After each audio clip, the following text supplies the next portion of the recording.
नमस्कार। Learning at तराश YouTube channel में आप सभी का फिर से स्वागत है।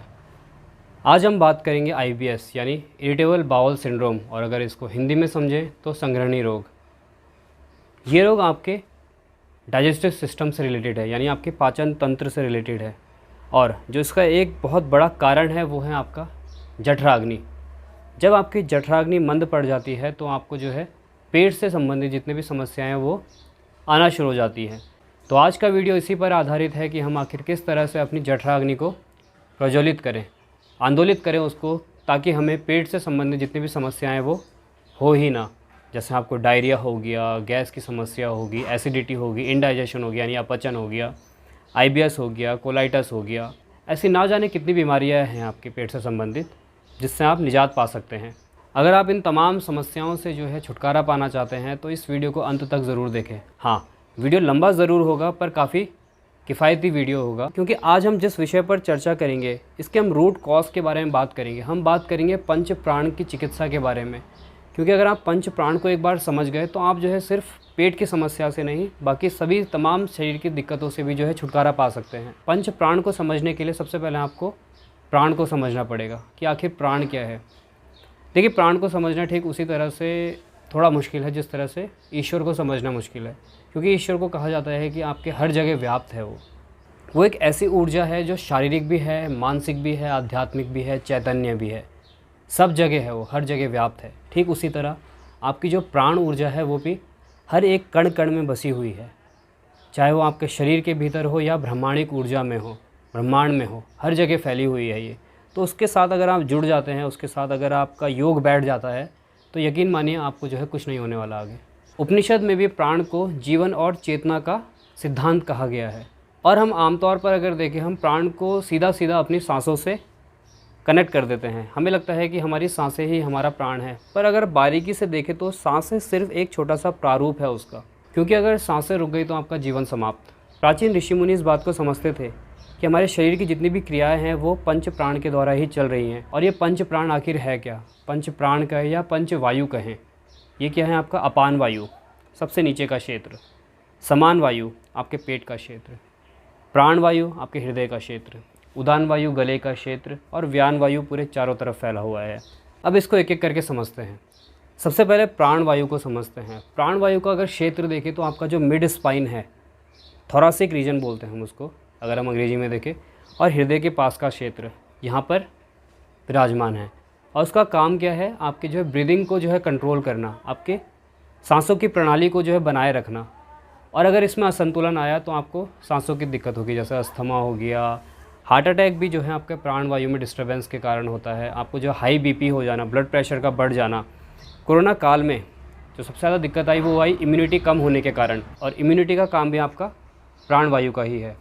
दूसरा अगर हम समझें वो है आपका अपान वायु। अपान वायु हमारे नीचे की तरफ बहता है, हमारे पेट से नीचे की तरफ, और उसका क्या काम है? सभी एलिमिनेशन यानी कि बाहर का रास्ता दिखाना, चाहे वो आपका मल की निकासी होगी, मूत्र की निकासी होगी, आपके वीर्य की निकासी होगी, सभी कुछ जो नीचे बह रहा है, जो जा रहा है, वो आपके अपान वायु का कार्य है। समान वायु कहाँ है? आपके पेट के क्षेत्र में, और इसका क्या काम है? सभी चीज़ को पचा लेना। जठराग्नि जो है यहीं पर ही है आपके, और इसी को प्रज्वलित करने की आज की वीडियो है। आखिर उसको किस तरह से हम प्रज्वलित करें, हमारे पाचन में मदद करती है। और इसका सिर्फ यही काम नहीं है, इसका एक और काम है। ये जो है सूत्र है एक, प्राण वायु और समान वायु के बीच का सूत्र, ये इन दोनों को जो है सामंजस्य से बिठाए रखती है इन दोनों के बीच में। तो ये जो है इसलिए काफ़ी महत्वपूर्ण। और एक और कारण जो इसके महत्वपूर्ण होने का है वो है आपका मणिपुर चक्र, जो आपके समान वायु के क्षेत्र में ही आता है, और यहीं से जो है सारी की सारी नाड़ियाँ जो है चारों तरफ फैली हुई है। जो 72,000 नाड़ियाँ हैं हठयोग प्रदीपिका में जो कहा गया है वो यहीं से फैली हुई हैं सारी की सारी, तो इसका महत्व इसलिए भी बढ़ जाता है। उसके बाद आपका उदान वायु जो गले के क्षेत्र में है, उसका क्या काम है? आपके वोकल कॉर्ड और आपके फूड पाइप को संतुलित करना। यह आपकी बोल वचन, आप क्या खा रहे हैं, किस तरह से भीतर जा रहा है, वो सभी को कंट्रोल करता है ये। और आखिर में बचा आपका व्यान वायु। व्यान वायु जो है चारों तरफ फैला हुआ है, उसका क्या काम है? जो भी आपने खाया पिया, जो भी आपने हवा ली, सांस ली, उसको जो है चारों तरफ फैलाना। जो आपकी नाड़ियाँ हैं वो सभी जो है व्यान वायु के द्वारा ही चलित हैं। जो आपका रक्त बह रहा है शरीर में वो भी जो है व्यान वायु का ही कार्य है, उसको बहाना, धमनियों तक उसको पहुंचाना, ऑक्सीडेटिव ब्लड को जो है आपके टिश्यूज़ तक, सेल्स तक पहुंचाना, हर एक ऑर्गन्स तक पहुंचाना। ये आपके व्यान वायु का कार्य है। अगर इसमें कोई दिक्कत आती है तो आपके सर्कुलेटरी सिस्टम में दिक्कत आती है। तो ये तो हो गया पंच प्राण की छोटी सी व्याख्या। अब आते हैं हम सूत्रों पर कि आखिर क्या क्या वो सूत्र है जो आपके IBS कंट्रोल में काम आएंगे। सबसे पहला जो सूत्र है वो है आपका कि आप थोड़ा थोड़ा खाइए। ये नहीं कि आप एकदम से सारा का सारा खाना एकदम से भर ले और आपका पेट फूल जाए, क्योंकि अगर पेट फूला तो समान वायु डिस्टर्ब हुआ तो आपको जो है एसिडिटी ऊपर की तरफ क्यों चढ़ता है गैस, क्योंकि समान वायु जो है डिस्टर्ब हुआ है, तो साथ साथ अपान वायु डिस्टर्ब हो गया और आपके पेट की समस्या है। अगर आपको पेट खराब है तो आप जो है वेस्ट भी ठीक से नहीं निकाल पाते। इसका कारण क्या है, अपान वायु भी डिस्टर्ब हो गया। तो आप थोड़ा थोड़ा खाइए, टाइम टाइम पर खाइए। जैसे पुराने बुज़ुर्ग अक्सर कहा करते थे कि ठूस ठूस कर मत खाओ, भरो मत अपने आप को, थोड़ी जगह रखो, हवा जाने की जगह रखो, पानी भरने की जगह रखो, आधा पेट खाइए, ताकि जो है आपका जो बाकी का कार्य है, जैसे हवा का जो कार्य होना है उसके लिए जगह मिले, आपका पानी का जो कार्य है उसके लिए जगह मिले। तो इस सूत्र को आप लेके जाइए। इसके बाद योग चिकित्सा कहता है कि जो शरीर का अंग आपका बीमार है, या तो ठीक ठीक उस पर कार्य कर लीजिए आप, या फिर उसके आसपास के पेरिफेरी में काम कर लीजिए आप। अब जैसे हमारा समान वायु की गड़बड़ी है ये, तो हमें क्या करना है कि अपने प्राण वायु को और अपने अपान वायु को संतुलित करना, उसको मजबूत करना है। अब देखिए प्राण वायु कैसे मजबूत होता है, जितने भी आपके बैक बेंडिंग के आसन हैं, जैसे आपका भुजंगासन हो गया, उष्ट्रासन हो गया, आपका चक्रासन हो गया, विमानासन हो गया, सलभासन हो गया, ये सभी जो आसन हैं जिसमें भी आपकी कमर बैंड हो रही है, ये आपके छाती को खोल देते हैं। और जैसे आपकी छाती खुलेगी तो आपका प्राण वायु का विस्तार होगा, आपके प्राणों का विस्तार होगा, तो जो है ये आपके लिए फ़ायदेमंद है। और अपान वायु यानी कि नीचे का क्षेत्र, और इसको ओपन करने के लिए क्या है, आप हिप ओपनिंग के आसन करें। हिप ओपनिंग में कौन कौन से आसन हो गए आपके, बद्ध कोणासन, सुप्त बद्ध कोणासन, कोणासन, उपविष्ट कोणासन, आपके पृष्ठासन हो गया, आपका राज कपोत आसन हो गया। अभी हिप ओपनिंग का रिसेंटली एक वीडियो अपलोड किया है चैनल पे, आप उसको जाके देख सकते हैं, उसको प्रैक्टिस में ला सकते हैं। तो आपकी हिप ओपनिंग जैसे ऐसे होगा तो आपका अपान वायु का एरिया जो है क्लीन होगा, उसकी नाड़ियाँ शुद्ध होगी, तो आपको जो है समान वायु को संतुलन में लाने के कार्य करेगा वो। और इसके बाद ये हो गए 2 सूत्र। तीसरा हो गया आपका कि आप जो है डायरेक्टली जो है समान वायु पे काम कर लीजिए। और समान वायु पे काम करने का क्या तरीका है कि आप जो है फॉरवर्ड बैंड्स करें। फॉरवर्ड बैंड कौन कौन से आसन हो गए आपके, जैसे कि बालक आसन हो गया, आपका पश्चिमोत्तानासन हो गया, जानु शीर्षासन हो गया, मरीचिया आसन हो गया आपका, और आपका मंडूक आसन हो गया, जिसमें भी आप आगे झुक रहे हैं, आपका सर आगे की तरफ है। और ट्विस्टिंग के आसन जो है बहुत ही फ़ायदेमंद होते हैं आपकी जठराग्नि को प्रज्वलित करने के लिए। जैसे ही ट्विस्ट हुआ तो आपके सभी आंतों की मालिश होनी शुरू होगी, तो गंदगी जो है अपने आप ही जाएगी। जैसे कपड़ा जो हम निचोड़ देते हैं तो उससे सारा का सारा गंदगी बाहर निकलती है, ठीक उसी तरह से जब आपने आंतों को निचोड़ दिया तो धीरे धीरे वो जो है सारा साफ़ होने लग गया। तो ये हो गया आपको जठराग्नि को प्रज्वलित करने का। और मयूरासन अगर आप कर पाते हैं तो मयूरासन को जो है जठराग्नि को प्रज्वलित करने का कहा गया है कि वो अगर आप मयूरासन कर लेते हो तो आप विष को भी पचाने की शक्ति देता है वो आपको। तो मयूरासन आप ट्राई कीजिए, वीडियो है, मैं लिंक भेज दूंगा आपको, उसको ट्राई कर सकते हैं आप। और साथ ही साथ जो है अपने कोर ग्रुप का और एब्डोमिनल ग्रुप का, यानी कि पेट की जो है आंतों को मजबूत करने के लिए, पेट की मसल्स को मजबूत करने के लिए आप आसन करें। नौकासन हो गया, आपका उत्तान पादासन हो गया, आपका उभय पाद अंगुष्ठासन हो गया, आपका दंडासन हो गया, चतुरंग दंडासन हो गया, आपका लोलासन हो गया। बहुत सारे ऐसे आसन हैं जो आपके कोर को मजबूत करते हैं, तो आप उनके आसन कीजिए। चौथा सूत्र अगर आप समझे तो वो है, आप IBS का एक बहुत बड़ा कारण बताया गया है कि आप जो है अगर तनाव ज़्यादा लेते हैं तो आपको IBS की समस्या हो सकती है। तो तनाव से दूर रहे, और तनाव से दूर रहने का योग से बढ़िया कोई तरीका नहीं। आप योग में आइए, योगाभ्यास कीजिए, आप प्राणायामों का अभ्यास कर सकते हैं, योग निद्रा कीजिए। प्राणायामों में आप स्लो डीप ब्रीदिंग, जैसे नाड़ी शोधन प्राणायाम हो गया, उज्जयी ब्रीदिंग हो गया, आपका शीतकारी शीतली प्राणायाम हो गया, आपका भ्रामरी प्राणायाम हो गया, ओमकार, अगर कुछ नहीं करना ओमकार करिए, प्रणव उच्चारण कीजिए, उससे भी आपको बहुत मदद मिलेगी। योग निद्रा कीजिए आप, गाइडेड मेडिटेशन, निर्देशन में ध्यान की जो है 2 वीडियो अपलोड की गई है, अंग्रेजी में भी है, हिंदी में भी। आप जौन सा आपको सही लगे आप उसको देख के कीजिए, तो इससे आपका तनाव मुक्त रहेंगे आप। क्योंकि यकीन मानिए अगर आपका समान वायु डिस्टर्ब है ना, तो आपका प्राण और अपान वायु जो है पक्का से डिस्टर्ब होगा। और जहाँ प्राण वायु डिस्टर्ब हुआ तो ये छोटी मोटी बीमारी तो हो गया, बीपी तो नॉर्मल सी बीमारी है, ये हार्ट अटैक हो गया आपका, इस तरह की बीमारी को भी घर कर सकता है आपका। और अपान वायु जो है आपके सेक्सुअल डिसऑर्डर, जैसे कि आपको जो है इनफर्टिलिटी हो सकती है, आपके जो है प्रोस्टेट कैंसर हो सकता है, आपको बहुत सी दिक्कतें हैं जो आपके सेक्सुअल ग्लैंड से है। शीघ्र पतन हो गया। लगातार चैनल में कई सारे मैसेजेस आते हैं कि शीघ्र पतन को कैसे रोका जाए, अपनी ड्यूरेशन को किस तरह से बढ़ाया जाए। तो ये जो है आपको संतुलन लाना पड़ेगा, अपने अपान में, प्राण में, समान में संतुलन लाना पड़ेगा आपको इसके लिए। तभी जो है तीनों के तीनों बैलेंस रहेंगे, तो आपका जो है पूरा शरीर का तंत्र जो है ठीक से काम करेगा। और अगर छठा सूत्र देखें तो छठा सूत्र कहेगा आपके खान पान में जो है आपको बहुत ध्यान रखना है।